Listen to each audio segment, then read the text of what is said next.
name is Bob Borchard, come to you from Old Town Mariposa. Brought to you today by Bet's Gold Coin.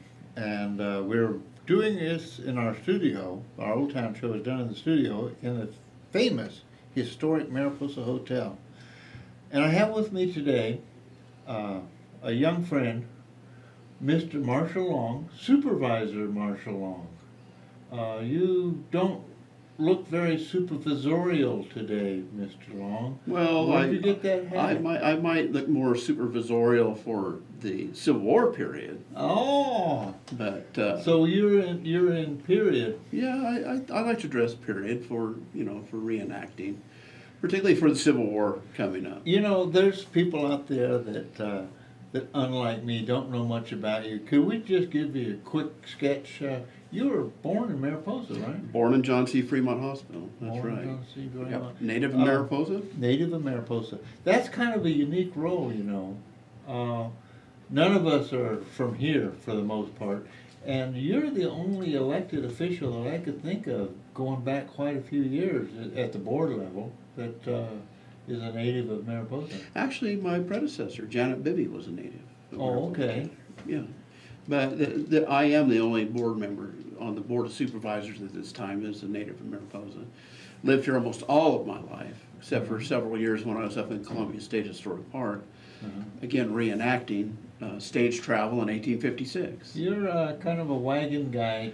Yeah, a little bit. Yeah. Teamster? Yeah, yeah. So this isn't just a costume. You actually knew how to run a team on a wagon. Yeah, I've driven a 4-up. Okay. Many miles. Well, there's something special coming up this weekend. That's right. And that's why I asked you to be on the show Yeah. today. And I thought maybe we could talk a little bit about that. Yeah. You know, your ranch occupies kind of a special place in the history of Mariposa County. It's That's the correct. southern end of the Lost Mariposa Grant. That's correct. That is correct. And the history of the property, and now this weekend we have a Civil War reenactment. Yes. It's from talking to the reenactors over the years, I've learned that this is one of the more popular sites to come to because this is really frontier. This is the setting, the rolling hills, the oak trees. It's very reminiscent of the actual battle scenes during the Civil War, and these guys kind of get into character. Oh, very much so. You know, and you meet some really interesting and important people. Yes, you do. I actually, last year, I got to meet President Abraham Lincoln. Yes, that was quite an honor, I bet. He was a lot younger than I thought. After 160 years, I thought he'd aged a little bit, but he looking pretty good. Well, that wonderful modern medical science that we have today. Modern medical science, yeah. Well, I did ask him what he drank. He told me Jack Daniels. Oh, excellent. Good Yeah. Southern whiskey. Yeah, good Southern whiskey. At any rate, Marshall, for the folks out there, maybe you could tell us a little bit about what goes on with the Civil War reenactment. Well, it's always the third weekend in April. Mm-hmm. It starts on the third Friday, which will be the 17th this year. And that's Education Day, and that's really the most important component of the Lost Mariposa Civil War days is education.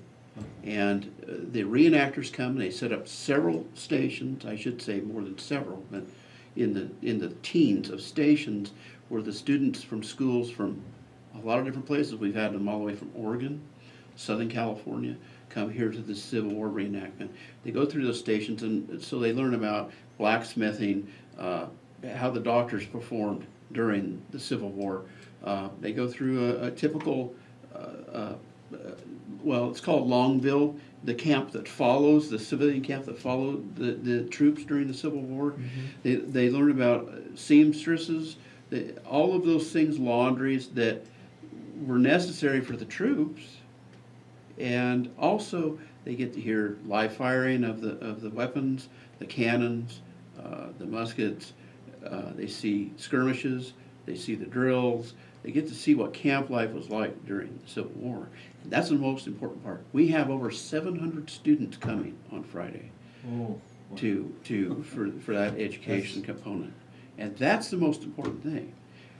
Well, it's an educational experience, I think, for the people in the country as well. Yeah. You know, I forget, the first time that I went to one of these reenactments, I was so impressed. These guys go into character the minute they cross the county line. That's right. And they stay in character until they leave. Yeah. And so the whole, the speech patterns, the technology, and the general stores you can buy, you know.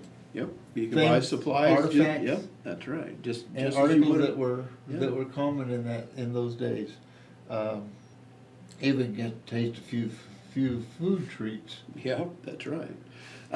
It's really a unique experience.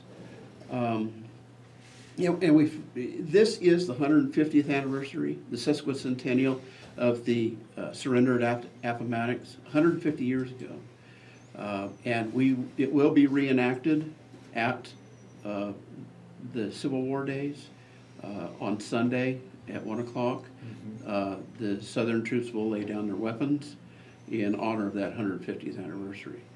And we forget about the tie into the Civil War to California. Everybody thinks that California really wasn't involved in the Civil War, but it was. California gold, Nevada silver, troops, all of the federal troops left and went back east, and what backfilled that was troops created here in California, the California militias, the California federal troops, actually started moving east to take up those positions, and that's why there wasn't as much trouble out in the West as there could have been during the Civil War, because California troops backfilled that need. There's also kind of an interesting connection with Mariposa and the Civil War. A fellow by the name of John C. Fremont. John Charles, yes. John Charles was in charge of the Western Front. Yeah. And was stationed in Missouri. Yeah. And he did some really unique things. Like he kind of beat Lincoln to emancipation. Emancipation. That's right. And he was taken out of his command because of it. Yes. Because Lincoln didn't feel that at that time that it was the proper thing to do. Not to go political on you, and I suspect you belong to the party of Lincoln. Yes, I do. But John Charles was the first Republican candidate for president. That's right, of the in United States. 1856. So we have some real serious connections with the Civil War. Not only did we have some participants there, some veterans. I understand for instance, in the local culture, you know, you and I share a friend, Leroy Radonovich. Oh, Leroy, yes. So Leroy is telling me the story. A lot of the miners that came up here were from Georgia and Alabama. That's correct. And so they had some serious Southern sympathies. Yes, and they California came in as a free state, didn't set well with some of the local folks. And at any rate, this is going to be kind of an exciting weekend. It starts out Friday. Yep, for Education Day. Saturday, there are 3 battles. There's one at noon, 3, and then they have the twilight battle, which is really interesting because you get to see the fire of the cannons and the muskets. Yes. It's really beautiful. You see the campfires at night. It's just beautiful out there in the evening. And in addition to that, people need to understand, you can get out and walk around these camps. Oh, absolutely. Yes. You know, you don't go out into the battle areas when they're having battles, but I've got to visit with some of these guys, and this is and girls. Yep. And this is really an amazing show. This is live theater, living history. And they're extremely dedicated to it. Yes, Marshall, I'm getting the wrap-up sign from the guy over there. Okay. So I'm going to have to say goodnight. But I really appreciate you coming down here, and I'll be seeing you Saturday. Hey, you bet. Probably out there Sunday too, but Saturday is the day that I can usually break free. And thank you for coming on the show. Just one more thing. Lost Mariposa Civil War Days civilwardays.com. civilwardays.com. Yep. If you want more information. And you're going to be back on the show talking about some other things in your district pretty soon. Every chance I get. Every chance I get. It's a pleasure being here. And for you folks out there, thank you for joining us today. coming to you from Bet's Gold Coin and 3MC and Old Town Mariposa. Have a good day.